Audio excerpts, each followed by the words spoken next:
Why are we in court today, sir?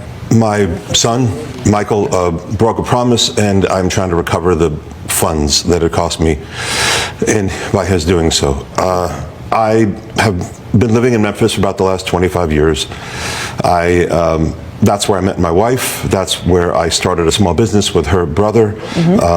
We're part of a tight community, a small, tightly knit community. We go to church. Our families entertain each other together. Great. Shortly after I got married to Michael's mother, my wife, Jennifer. And Are you still married to your wife, Jennifer? Okay. Yes, we're still married. And we found out we were going to have a child. We were overjoyed.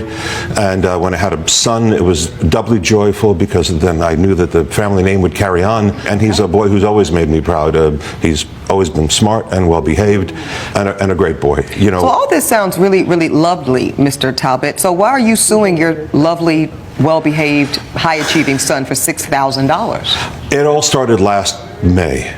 Michael one day asked if he could have his friend Kevin stay over. It was a Saturday night. How old is Michael? Michael, how old are you? I'm 18 now. I was 17 at the time. Okay, so were you a senior in high school at the time? Yes, I was a senior in high school. Okay, thank you, sir. Go ahead, sir. His friend Kevin, who was a couple of years older, but I'd met Kevin, certainly seemed like a nice kid, a nice boy. I thought, Michael had some trouble over the years in school, especially when he was younger. He would occasionally get in trouble or get into fights, and I thought maybe this Kevin could be a good influence. So maybe like a big brother type of mentor could be a positive thing.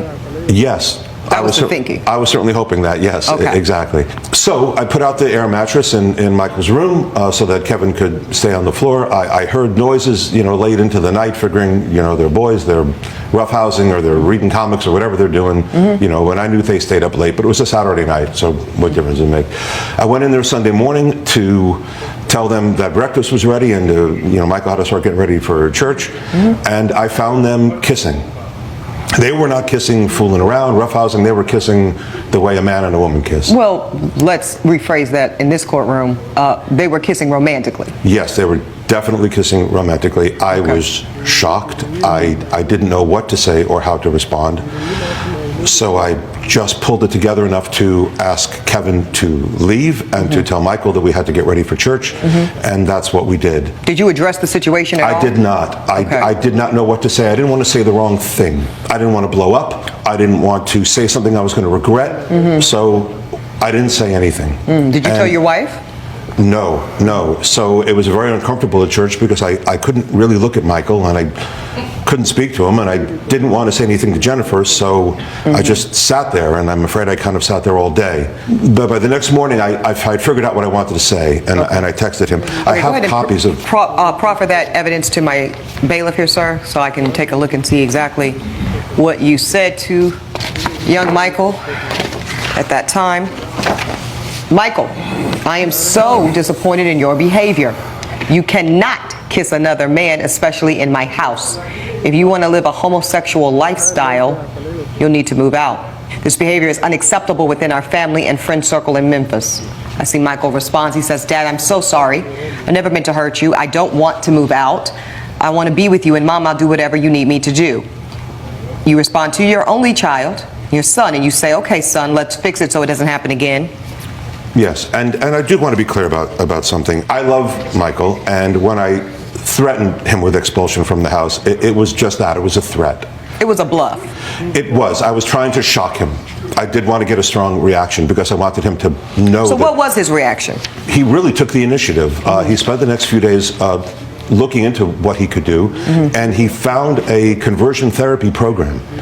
I was not all that familiar with this, but he found it, and he asked if he could go. That is the next I see this. Dad, I found a conversion therapy program online. It's for 3 months, and I'll need to go every weekday from 8 to 5 p.m. for June, July, and August. So this is 3 months. If I go, can I continue living here? So I'm going to be really honest here, guys. I don't think this father fully understands exactly how detrimental how he responds is to the life of his son. In this situation, of course, I get it. You may not understand. You may not get the whole situation. You may even still feel disappointment. That's not really the issue. The issue here is how you respond. Because someone who's young, who's going through something like this, is going to have a very difficult time already on themselves. And so if you're willing to then put that judgment on them in a way that's like conditional, you either do this or you don't, or you're out of my house and you're disowned. And that's really the wrong way to handle this situation, because if you do that, you're only pushing them further away from you into depression and problems in the future, and it's not the right way to handle it. And of course, now this kid is like, I need to figure out a way to stay with my family because they're so important to me. And so he tries to find something, and guess what? I think I know why he probably quit that therapy. Because it probably was not quite therapy, and it was probably really abusive and dangerous for his mental health. And so in this situation, I'm sorry, the father should not get his money back if he's going to force his kid to go do this thing because he doesn't agree with him, when this kid's just like, whether or not I kissed a dude or not, I love my family and I don't want to lose my family. And he's like, I'm willing to lose my only son because you put your lips on another dude. That is crazy to me. That's not fatherly love, and that's the wrong way to handle this situation. But what do you guys think? What would you do in this situation?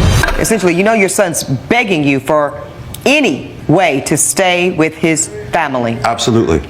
So you say, well, what's the website? I'll look into it, yada, yada, yada. Well, not yada yada. No, this is yada, yada, sir. I said, I'm happy you're taking steps to make progress.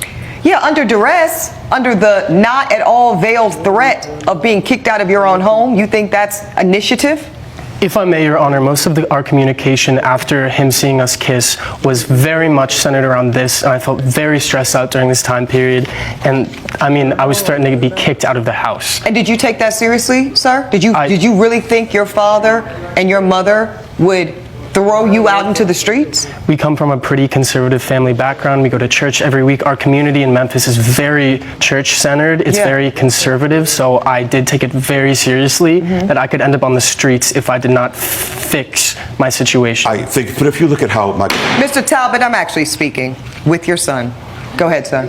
I felt as if I did not do this, I would be kicked out and live on the streets. And let me tell you why that is not in any way, young man, an overreaction on your part. And I don't want you to feel an ounce of shame as to believing what your father directly told you. Because in this country, every day, there is a youth who identifies with some aspect of the LGBTQ plus community that is living on the streets. I know that because I've had the privilege of serving on the board of directors for a tremendous organization called Safe Horizon, and we have a whole program. You know what it's called, Michael? It's called Street Work.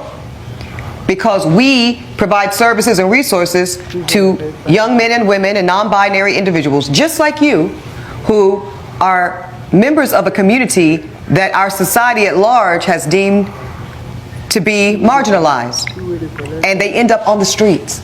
So I just want to be very clear with you that this was not you misreading a situation here with your father. There are young LGBTQ plus boys and girls, men and women, and non-binary individuals every day that really do end up on the streets. So I can very much see and understand why you took that threat extremely seriously. Do you see it, sir? But the context of our family is important, right?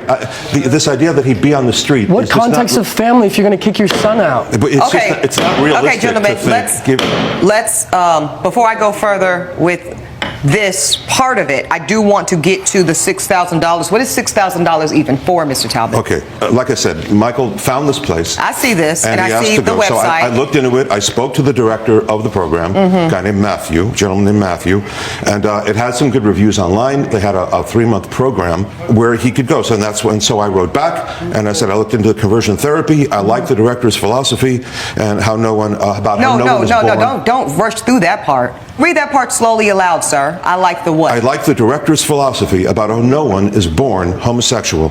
It's behavioral and it can be fixed.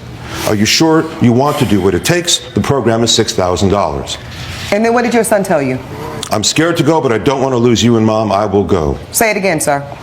I'm scared to go, but I don't want to lose you and Mom. I will go. Michael has always embraced courage. No. You know, there's been other times in his life when he's been... No, sir, I'm not going to let you gaslight me in this courtroom. Now, you've gaslit this young man for far too long, and sadly, he's not empowered enough because he is still a youth and he's still your son, but you're not going to gaslight me, sir. That's not courage you see in your son's response to you, Mr. Talbot. That is fear.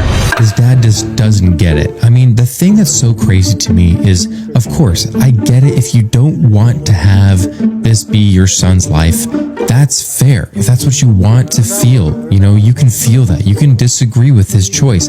But the fact of the matter is that your action is only influenced by your conservative Christian background that, guess what, isn't actually following suit to what the Bible says about how you're supposed to treat those who you love and your children. Like, it's just not right. So I don't agree with this father, and I don't think he understands that his son did not make an agreement based off of a desire to go and do this therapy. His son made an agreement based off of fear that he was going to be disowned, because of course he's going to believe it. I mean, think of it. His parents, both of them, both very conservative Christian parents, grew up in the church, and they have a close knit of friends that he talks about. And it's always that. They